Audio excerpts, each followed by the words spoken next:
Just how much can you change Michael Myers until he's no longer the shape we know and love? In 2007, the Halloween franchise was reborn with Rob Zombie's modern remake, simply titled Halloween. And despite the film's mixed reception upon release, its box office was the financial shot in the arm that the franchise had been in search of for years. That was quickly followed up by Zombie's own Halloween 2 in 2009, a movie that's possibly even more divisive than the previous film, but without the big bucks to back it up.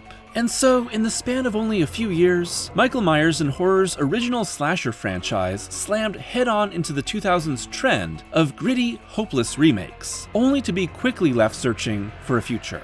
In the time since, Zombie's 2 Halloween films have caused a massive spectrum of opinions from the franchise's fans, ranging from rejection to reclamation. But as the stories of Michael Myers have looked back to the past and worked to dissociate from these 2 reimaginings, Halloween 2007 and Halloween 2 from 2009 have become massive outliers in a franchise that just can't seem to stop going through rebirths that quickly hit dead ends. Years later, what do Zombies films reveal about the possibilities and limitations of Halloween?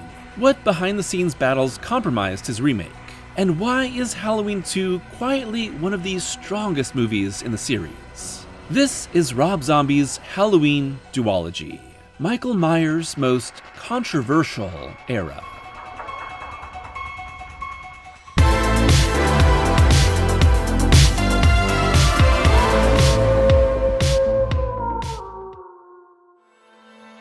Our story begins in 2002 with the release of Halloween Resurrection. And as I discussed in my video last year on the H2O Resurrection reboot, the success of H2O was snuffed out by Resurrection's terrible bullshit. Afterward, Dimension Films still held production rights alongside producer Mustafa Akkad and Trancas International Films, and were intent on making more. It was around this time in the early 2000s that many potential films were pitched and written, which I discussed in my previous Unmade Halloween Sequels video.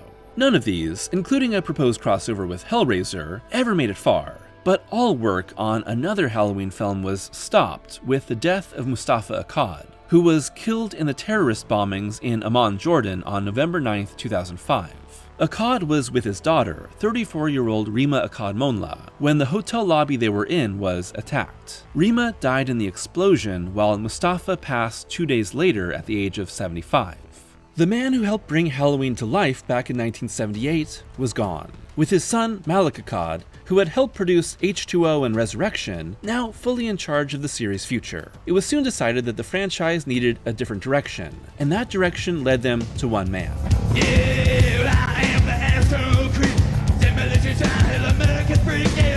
Rob Zombie, born Robert Cummings but eventually legally changing his name, came to fame in the late 80s and early 90s as the lead singer of the heavy metal band White Zombie, before going solo and gaining attention for his horror-inspired, filth-covered aesthetic. Zombie also directed plenty of his own music videos before signing a deal with Universal Pictures to make House of a Thousand Corpses, which the director and writer would go on to describe as a vile, backwoods, hillbilly murder fest. And that's kinda how you could describe most of Mr. Robert Undead's filmography. House of a Thousand Corpses was actually filmed in the year 2000, but wasn't released until 2003 because Universal Pictures, who had financed the movie, deemed it unreleasable due to its violent and dark nature. And yeah, Corpses is pretty dark and not meant for the mainstream, but I think it's more an unpleasant experience than something that's gonna warp minds. In any case, Universal dumped it, with Lionsgate eventually picking it up and the film performing solidly at the box office, leading to its sequel, The Devil's Rejects, which performed even better. With Zombie gaining attention in the horror sphere, Akkad and Dimension soon signed him on for the next Halloween installment. But this wasn't a sequel, a partial reboot with selective memory, or a prequel. This was the franchise's first, and so far only, I'm sure that'll age poorly, remake. Remaking a classic will always be a controversial choice, and will almost never be able to match the love fans have for the original. But 2000s horror remakes are a special breed. Now, let's not pretend that this era of remakes is something new in the history of horror. They've been happening regularly since cinema began. It's just that in the 2000s, major studios decided it was finally time to remake some of the foundational films of the modern era, especially those in the slasher subgenre. Some did well and were enjoyed by established fans. Some crashed and burned both critically and financially. A lot of this comes in the midst of the new French extremity wave and the so-called torture porn trend that coincided with the United States War on Terror. These remakes weren't really trying to tie their updates to modern issues, but instead to simply create aesthetics and a brutality that matched the trend. And Halloween, while falling in line with zombies' approach to the social outcast sociopath, is part of that larger movement. If you had to describe zombies' output in one word, both in music and film, it would be hellbilly. It's gothic, it's punk, it's a grimy blend of industrial and southern, all done in a very overtly theatrical manner. Texas Chainsaw Massacre is such a clear influence that his decision to remake Halloween, a very subdued and almost classical approach to a killer on the loose, is surprising. And that clash of influence, interest, and source material makes the Halloween remake a very odd beast. When reflecting on the unifying ideas of his films, Zombie revealed that he'd always been drawn to the outsider mentality of horror, punk rock, and the various arts he connected to since he was young. Monster movies aligned with that outlook, as the director said that he often related to the monster as a kid, feeling rejected and misunderstood by society. But the so-called monsters of Zombies films aren't creatures or demons. They're regular people whose minds and bodies have been twisted, causing them to be ostracized by society just because they love murder. Oh, those poor perverts. Zombie is often trying to get us to sympathize with and even root for his disgusting, sexually deviant, fried chicken devouring, juggalo-adjacent spree killers. Sometimes that works better than others. And when you apply that lens to Halloween, you suddenly get a very different focus and yet the exact same movie. Naturally, the slasher became much more brutal and transgressive over time as audiences became used to the subgenre. And while the franchise leveled up its violence over the decades, Halloween was always more about tension and the threat of death than the kills themselves. For Zombie, every death in his versions is brutal, long and drawn out, full of struggle, screaming, and begging. Original Michael relentlessly pursues and then quickly kills. Remake Michael is a hulking beast, played by the 6'8" Tyler Mane, who bull rushes his prey, slamming into them and just demolishing them. He is a near supernaturally strong force of destruction, making even big ol' Ken Foree look small in comparison. So much of the slasher formula is to create tension, pop up and scare, attack in a violent but fast manner, and move on to the next set piece. Zombie's approach lingers, punishes, and wobbles around in the aftermath like the film's suffering from the worst hangover ever. Zombie's Halloween remake is half prequel, half redo. Instead of a brief prologue that reveals Michael's first murder, the entire first half revolves around young Michael's childhood, detailing the abusive household he grew up in and his burgeoning psychopathy, leading to multiple murders, his psychological care under Dr. Loomis, played here by Malcolm McDowell, and his eventual escape for the night he came home. The biggest difference between original and remake is that Zombie is really trying to get us to understand Michael, with the young version played by Dave Fersh. We see his abuse, we see the ways in which a mental health disorder arises and changes him, and how the system fails him. This is the complete antithesis of Carpenter's original, and most every Halloween movie made before or since, give or take a rune here or there. There's a reason Michael is referred to as the Shape. This is pure evil in the form of a man. He has no identity, no emotion, no real reason for his killings. He is simply pure evil that cannot be explained. And that's a pure Carpenter idea, revisited in the director's later films like Prince of Darkness. But Zombie isn't interested in monolithic evil. He's intrigued by broken, crazy people, who we get to understand over time. So what did my man John Carpenter think about the remake and Rob Zombie? Years later, Carpenter said, "He lied about me. He said I was very cold to him when he told me he was going to make it. Nothing could be further from the truth. I said, make it your own movie, man. This is yours now. Don't worry about me." I was incredibly supportive. Why that piece of shit lied, I don't know. And about the reboot's Michael, Carpenter said, "I thought he took away the mystique of the story by explaining too much about Michael Myers. I don't care about that. He's supposed to be a force of nature. He's supposed to be almost supernatural, and he was too big." Michael is easily the most developed character of the remake, since we track his sad, rage-filled life across decades. And while Scout Taylor Compton is solid as Laurie here, the character is severely limited by a second-half speed run. This is not truly Laurie's movie. and alongside a returning Danielle Harris, who this time plays Annie Brackett, and Christina Klebb as Linda, Laurie's story is almost an afterthought. McDowell's Loomis is also an asshole, the degree of which depending on the cut of the movie. He starts out as wanting to help, becomes disillusioned by Michael's emotionless evil, and eventually wants to profit off his years taking care of the slasher. I think Zombie's outlook on the world is pretty clear, as movie after movie are filled with terrible people saying the worst shit imaginable, and almost everyone hating each other. I hope she likes cripples. I will crawl over there and I will I'll get the crutches for you. Then they die horrible deaths. With the remake made before any attempt to erase the Michael-Laurie sibling retcon, the entirety of this version of Halloween is made in the full knowledge that they're brother and sister, and naturally, that changes the meaning of the movie and Michael's actions. Specifically, Zombie shows baby Laurie, named Angel Myers before her adoption, as the only person that Michael loved and was tender toward, sparing her during his much deadlier childhood attack. Given that this Michael slowly loses the ability to communicate as he grows, hiding behind makeshift masks and becoming increasingly violent, we lose the ability to know what's going on in Michael's mind, but we glimpse his attempt to get Laurie to understand that they're family. Really, Michael just wants to be with the one person he loves. He just, kills a bunch of people to get to her. And yet, Halloween 2007 clocks in at 1 hour 50 minutes, whereas the original was an hour 31.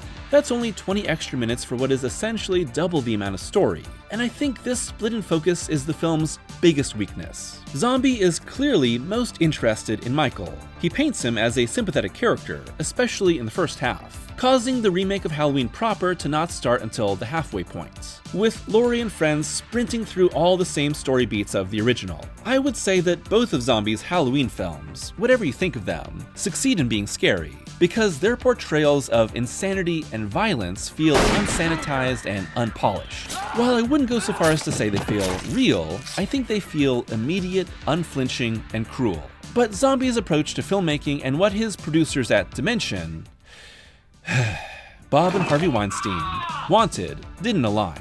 Zombie recalled that the production and post-production was absolute hell due to constantly dealing with the Weinsteins. Their interference included endless verbal assaults and firing the editor chosen by Zombie and hiring another, who Zombie said he never actually used, only bringing him in to appease the producers. And when the film had poor test screenings, reshoots were quickly done to add more violence and change the ending. So it's no surprise that several different cuts of the film exist, each providing a somewhat different outlook on Michael and Laurie. There's a lot of detailed breakdowns out there about all the differences, but what's important to know is that there are 3 existing versions. The theatrical version, the director's cut, which is 10 minutes longer, and a leaked work print cut, made before reshoots. The theatrical and director's cut have the same ending, with Laurie tackled out of the house by Michael and shooting him. But the director's cut has more character development and gross assault scenes, while the work print cut has the original ending, with Michael killed by a hail of police fire, underlining his tragedy and Loomis's genuine care for him. However, the unrated director's cut is the most widely available, released on home video, and now the default version found on streaming and to rent. Halloween opened on August 31st, 2007, making $30 million over the 4-day Labor Day weekend, a holiday record for the time, and grossing a total of $80 million against its $15 million budget.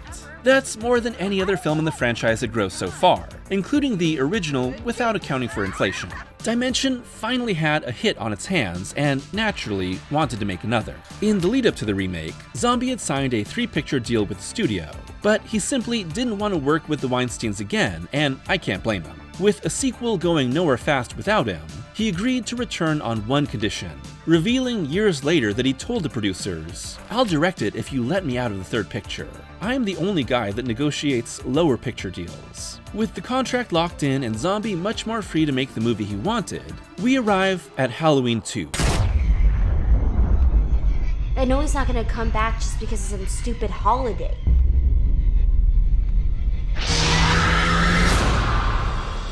Halloween 2 is, in my opinion, easily one of the best films of the franchise. It's gritty, it's brutal, it's relentlessly dark in a way that's uncomfortably close to reality, and it's all about the aftermath of trauma and how violence leaves mental and emotional scars that some people will never truly move beyond. We open in the immediate aftermath of the first, as a bloodied and broken Laurie wanders away from a seemingly dead Michael, and Zombie details the horrible injuries and disturbing ways she needs to be physically put back together, most of which I'll have to blur because it's rough. But Laurie can't be mentally mended. We then jump to 2 years later, one in the theatrical cut, as Laurie, taken in by the surviving Annie and Sheriff Brackett, struggles with her trauma as Michael returns to claim her. Propelled by visions of their mother, Sherry Moon Zombie, who I think is legally required to be in every movie made by her husband, his younger self, and a white horse. Eventually, these two collide on Halloween night, with Laurie's friends and the even more prickish Dr. Loomis caught in the crossfire. As of today, there have been 3 Halloween movies that to some degree address Laurie's recovery after her encounters with Michael. In Halloween H2O, Laurie has completely changed her identity but struggles with alcoholism, as she hides her past from everyone she knows. Eventually, Laurie beats her demons by chopping Michael's head off. Total catharsis. Don't worry about resurrection. In Halloween 2018, Laurie has become a heavily armed survivalist, waiting for the day Michael comes after her again, and in the decades of paranoia and prep, has alienated her daughter, granddaughter, and entire family.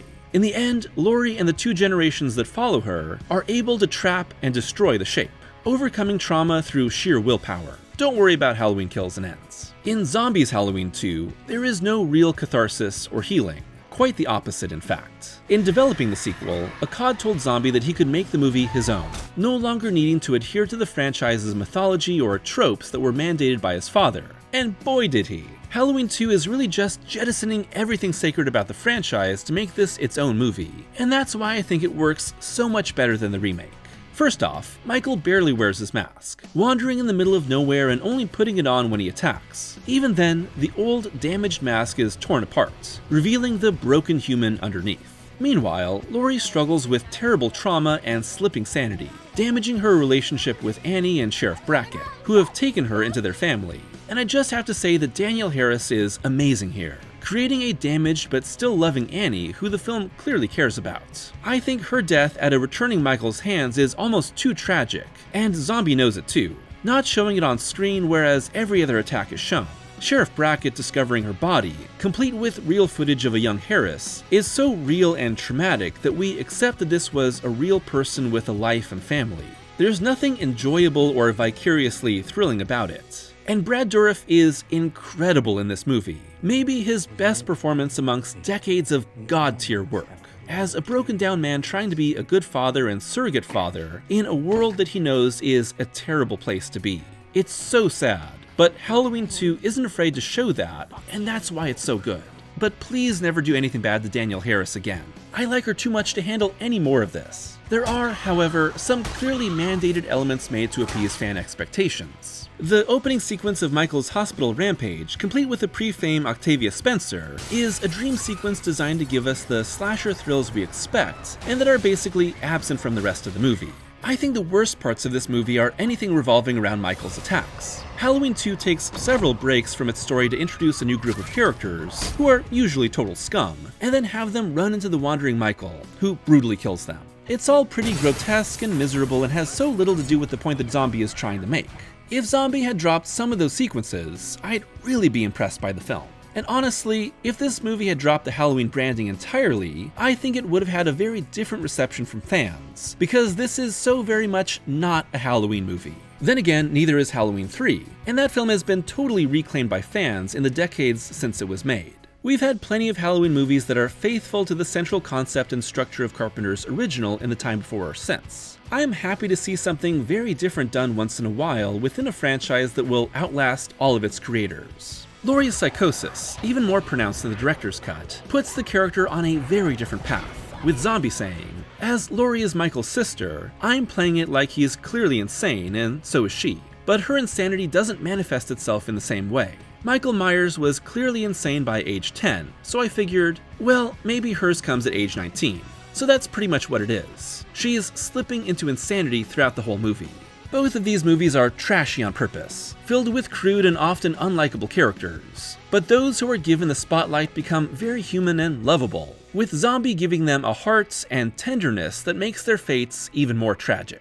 That especially becomes clear as Laurie, Annie, Sheriff Brackett, and even Michael are suffering from deep mental and emotional scars that make their physical ones look minor in comparison.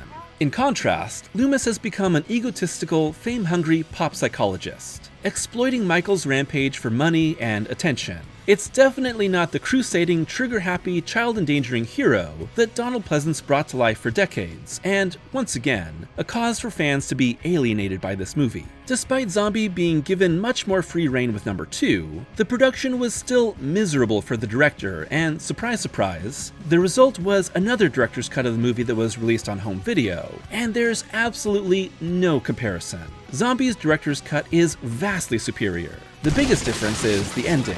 In the theatrical cut, the climactic standoff ends with Laurie stabbing Michael multiple times, killing him and taking his mask, now fully consumed by madness and locked away, seeing the vision of her mother and the white horse as seemingly the new shape. In the director's cut,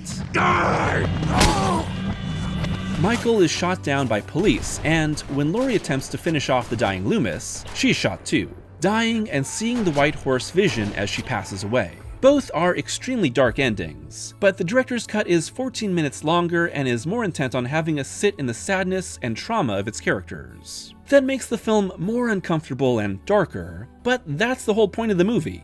Like the original Halloween 2, this movie is designed to be the end of Laurie and Michael's story. It also didn't do nearly as well as the remake, gaining $39 million against a $15 million budget. Where can you really go after this version of Halloween 2? Whether you end the film with Laurie insane or dead, making a part 3 would require either a massive revision or a completely different approach that would likely alienate a decent portion of the fanbase, especially after Zombie's movies frustrated so many. But well, they tried. Zombie, true to his word, was done with the series. But the Weinsteins had been planning part 3 anyway with Todd Farmer, writer of Jason X and the My Bloody Valentine remake, and Patrick Lussier, who had directed the Valentine remake.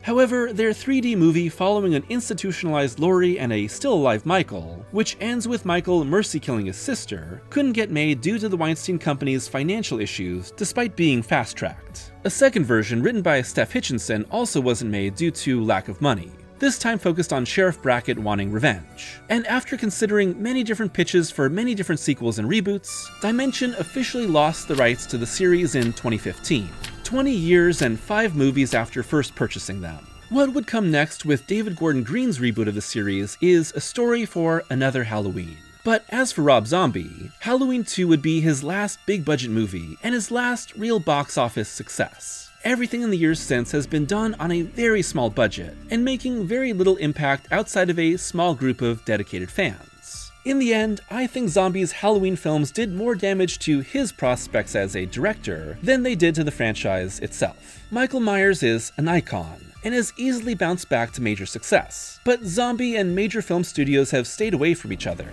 likely due to the director being fed up with making compromises for big budgets, and studios not seeing him as a bankable creator. For a few years there, whether you liked him or not, it seemed like Rob Zombie had become an influential and important horror director, driving interest and conversations through controversy and quality. That's simply not the case after Halloween 2. And as for Michael Myers, the shape would soon return, bigger than ever.